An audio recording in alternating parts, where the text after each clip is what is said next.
छात्रों, कर्मचारी साथियों और आम नागरिक बंधुओं, आज की वीडियो में बात करेंगे कि इनकम टैक्स की आपकी कितनी इनकम पे कितना टैक्स बनेगा। खास करके जो नया टैक्स स्लैब जारी किया गया या नया टैक्स जो रिजिम जारी की गई है, इस बार जो बजट घोषणा की गई थी केंद्रीय वित्त मंत्री द्वारा, उसमें जो टैक्स के बारे में काफी कुछ छूट दी गई थी। तो अब ऐसा कई लोग कह रहे हैं कि अगर मान लो 12,75,000 तक अगर आपकी इनकम है तो आपको टैक्स नहीं देना पड़ेगा। जबकि जो टैक्स स्लैब की बात करें तो टैक्स स्लैब में कोई चेंज नहीं किया हुआ है। जैसे इस बार भी 4 लाख से 8 लाख तक 5% टैक्स यानी 20,000 टैक्स बनता है, और 8 लाख से 12 लाख तक इनकम पे 10% टैक्स यानी 40,000 टैक्स बनता है। तो इस तरीके से 4 लाख से ऊपर और 12 लाख तक अगर इनकम है तो 60,000 रुपये टैक्स बनता है। जबकि लोग कह रहे हैं कि टैक्स है वो बिल्कुल जीरो बनेगा 12 लाख तक। तो वो किस तरीके से छूट मिलेगी, इसके अलावा सैलरीड पर्सन को 12,75,000 तक छूट है, वो किस तरीके से मिलेगी, इसके संबंध में मैंने पिछले वीडियो में भी आपको डिटेल में बताया था कि किन किन लोगों को अब टैक्स नहीं भरना पड़ेगा। और इसमें जो नया टैक्स इनकम टैक्स बिल पेश भी किया गया, उसमें भी काफी कुछ बदलाव किया गया और बजट घोषणा में भी टैक्स में काफी कुछ चेंज किया गया। तो क्या बदलाव होगा, किस तरीके से होगा, सारी डिटेल्स मैं आपको दूंगा। तो सबसे पहले बात करेंगे, अगर मान लो आपकी इनकम 12 लाख तक है, जैसे किसी कर्मचारी की इनकम सालाना जो वार्षिक आय है वो 12 लाख है, तो उसका स्टैंड डिडक्शन है जो पहले 50,000 की छूट थी, अब यहाँ इस बार बढ़ा करके जो स्टैंड डिडक्शन है, यहाँ मैं आपको बता दूं, यहाँ से जैसे ये आपकी स्टैंड डिडक्शन की जो छूट है, ओल्ड रिजीम जो पहले छूट थी वो 50,000 थी, न्यू रिजीम में यानी इस बार जो है वो छूट है आपके 75,000 है। तो सीधी सी जो ग्रॉस इनकम होगी उसमें से ही सीधे 75,000 माइनस हो जाएंगे।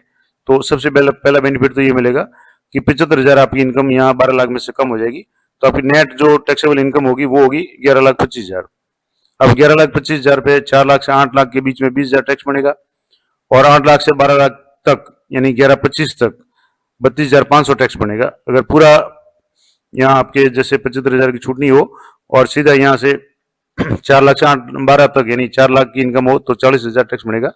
लेकिन यहाँ 8 लाख से ऊपर और 11,25 तक यानी जो भी टैक्स है उसके ऊपर 32,500 टैक्स बनेगा। इसके बाद में 12 से 16 तक जो टैक्स है इसमें इनकम नहीं है तो जीरो टैक्स बनेगा। तो कुल मिलाकर के अभी देखें तो जैसे 50 प्लस 32,500 यानी 52,000 टैक्स बन रहा है। लेकिन जो इस बार जो रिबेट है 87A के तहत, ये जो रिबेट है वो आपको 60,000 मिलेगी। पहले जो 25,000 तक मिलती थी अब वो 60,000 मिलेगी। आपका टैक्स बन रहा है 52,500 और आपको छूट मिल रही है 60,000, यानी आपका टैक्स है वो नेट पेबल टैक्स है वो आपका जीरो हो जाएगा। इसके अलावा मार्जिनल जो टैक्स बेनिफिट है वो किस किस को मिलेगा और वो कब मिलता है वो भी मैं आपको बताऊंगा। यानी कि पिछले एक इंपॉर्टेंट वीडियो मैंने ये सारा डिटेल बताया था कि मार्जिनल टैक्स बेनिफिट किसको मिलेगा। और कई लोगों का ये भी प्रश्न था कि जैसे मान लो 12 लाख तक इनकम टैक्स फ्री है, लेकिन 12 लाख से 1 रुपये अधिक होने पर सीधा क्या ये पूरा 20 प्लस 40 यानी 60,000 टैक्स लगेगा या कम लगेगा, कैसा होगा, तो वो भी मैं आपको बताने का प्रयास करूंगा। तो इस अगला जैसे देखें कि अगर मान लो किसी कर्मचारी की इनकम 12,25,000 है तो उसको 25,000 की डिडक्शन मिलेगी, तो उसकी जो नेट टैक्सेबल इनकम होगी वो 11,50,000 हो जाएगी। तो उस पर 20,000 प्लस 35,000 टैक्स बनेगा, तो 55,000 टैक्स टोटल बनेगा। और रिबेट है 60,000 की तो उसका भी टैक्स जीरो हो जाएगा। इस तरीके से 12,50,000 तक यानी 12.5 लाख तक किसकी इनकम है तो 75,000 डिडक्शन के बाद में उसकी इनकम है वो 12,75 हो जाएगी, 11,75 हो जाएगी। उस पर जो भी टैक्स बनेगा 20 प्लस 37,500 कुल 57,500 टैक्स बनेगा, लेकिन 60,000 की छूट मिलेगी तो वो टैक्स जीरो हो जाएगा। अब इसके बाद में एक और बेनिफिट जिसको 12,75,000 जो सैलरीड पर्सन है जिसकी इनकम 12,75,000 तक है, अब उनको 75,000 की स्टैंड डिडक्शन मिलेगी। उसके बाद में उसका जो उनका इनकम रहेगी वो रहेगी टैक्सेबल 12 लाख। अब 12 लाख पे आपको पता है कि 20,000 तो ये टैक्स छूट मिलेगी, 4 से 8 के बीच में टैक्स बनेगा, और 8 लाख से 12 लाख तक जो भी टैक्स बनेगा वो बनेगा 40,000। अब इस तरीके से 40 प्लस 20 यानी 60,000 टैक्स बनेगा, और 60,000 की इसमें रिबेट 87A के तहत 60,000 की छूट मिल जाएगी। तो इस तरीके से 60,000 टैक्स बन रहा है और 60,000 की छूट मिल रही है। इसका मतलब नेट पेबल जो टैक्स है वो जीरो हो जाएगा। तो जिस भी कर्मचारी की सैलरीड पर्सन की इनकम इस बार 12,75,000 तक होगी आगामी वित्तीय वर्ष में, क्योंकि ये अभी जैसे अगला जो वित्तीय वर्ष होगा 25-26 उसमें लागू होगा, उसमें जिसकी भी कर्मचारी की इनकम 12,75,000 तक होगी उसको टैक्स देने की आवश्यकता नहीं है, उसका टैक्स जीरो हो जाएगा।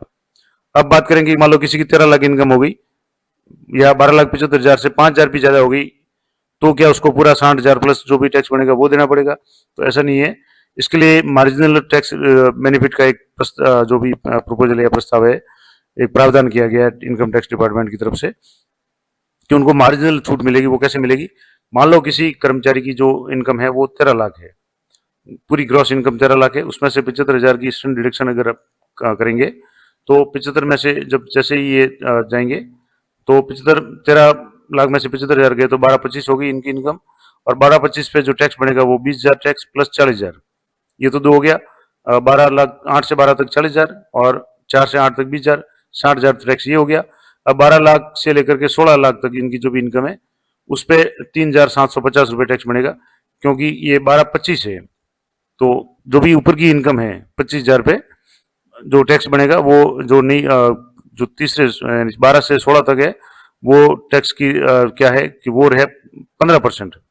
12 लाख से 16 लाख तक जो टैक्स की परसेंटेज है स्लैब में है वो 15% है। तो उसके हिसाब से इसका जो 15% है वो 15% है 37,700 यानी 3,750 बन जाएगा। तो इनका कुल टैक्स है बनेगा 63,750। अब इनको 87 के तहत रिबेट नहीं मिलेगी, क्योंकि 60,000 तक छूट मिलती थी, जब इनकी जो टैक्स बन गया वो 63,750। तो क्या उनको 63,000 पूरा टैक्स भरना पड़ेगा? ऐसा नहीं है, उनको जो मार्जिनल रिलीफ है वो मिल जाएगी इनकी 38,750 की, और रिमेनिंग जो टैक्स है इनको 25,000 इनका टैक्स बनेगा, और 25,000 टैक्स ये बन जाएगा। उसके बाद में 4% 25,000 का 1,000 रुपये ये सेस बन जाएगा। एजुकेशनल जो सेस होता है, यहाँ आप देखेंगे तो यहाँ से जैसे कोई भी कैलकुलेट करते हैं तो जितना भी टैक्स होता है उस पर सेस और सरचार्ज 4% जो होता है वो है, उसके हिसाब से जो भी टैक्स है वो बनेगा। तो कुल मिला के इनका जैसे 1,000 रुपये ये हो गया और 25 ये, तो कुल मिला करके 26,000 इनको टैक्स भरना पड़ेगा। तो किसी कर्मचारी की इनकम अगर 13 लाख है तो उसको 63,750 टैक्स नहीं भर करके उसको 26,000 टैक्स भरना पड़ेगा। इसी तरीके से किसी कर्मचारी की इनकम 13,25,000 तक है तो 75,000 की स्टैंडर्ड डिडक्शन के बाद में उनका टैक्सेबल इनकम 12,50,000 हो जाएगी, जिसका टैक्स बनेगा 20,000 प्लस 40,000, और 12 से 16 के बीच में जो अमाउंट आ गया उसका टैक्स बना 7,500 यानी 7,500। इनका जो टोटल टैक्स बना वो 67,500 यानी 67,500 ये टैक्स बना। अब ये टैक्स उनको पूरा नहीं देना पड़ेगा, इसमें मार्जिनल जो रिलीफ है वो 17,500 की मिलेगी। तो रिमेनिंग इनका जो टैक्स होगा वो हो जाएगा आपका 50,000 प्लस इसका 4% यानी 2,000 रुपये इसका सेस हो जाएगा, और 52,000 इनको टैक्स देना पड़ेगा। तो ये तो कुछ महत्वपूर्ण जानकारी थी कि अगर आपकी इनकम, आप सैलरीड पर्सन है, नॉर्मल पर्सन है, तो आपके जो भी टैक्स है वो आपको यहाँ से जैसे छूट जो मिलेगी स्टैंडर्ड डिडक्शन की नहीं मिलेगी, तो 12 लाख तक आपको छूट मिलेगी। लेकिन अगर आप सैलरीड पर्सन है, खास करके जो कर्मचारी है, उनको 12,75,000 तक की इनकम पे कोई टैक्स देने की आवश्यकता नहीं होगी। और 12,75,000 से अगर 10,000 ज्यादा है तो 10,000 टैक्स, 15,000 ज्यादा तो 15,000, और अगर 25,000 टैक्स ज्यादा है, बड़ा जो भी 75 से ज्यादा नहीं, जैसे मान लो 13 है, 13 कम हो गया कि 25,000 टैक्स इनका ज्यादा है, तो इनको 25,000 प्लस जो सेस है उसके हिसाब से 26,000 है वो टैक्स देना पड़ेगा। तो भी काफी बेनिफिट है कि एक तो आपको 63,750 टैक्स भरना पड़ता, उसकी जगह आपको सिर्फ 26,000 टैक्स है वो भरना पड़ेगा।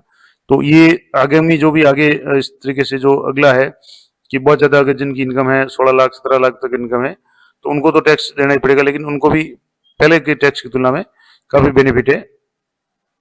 तो इनका जो भी टैक्स बनेगा, अब जो मार्जिनल रिलीफ है वो आपको 12,75,000 से लेकर के यहाँ जो लास्ट दी हुई है 13,25,000 तक ही अगर आपकी इनकम है तो ये आपको मार्जिनल छूट मिलेगी।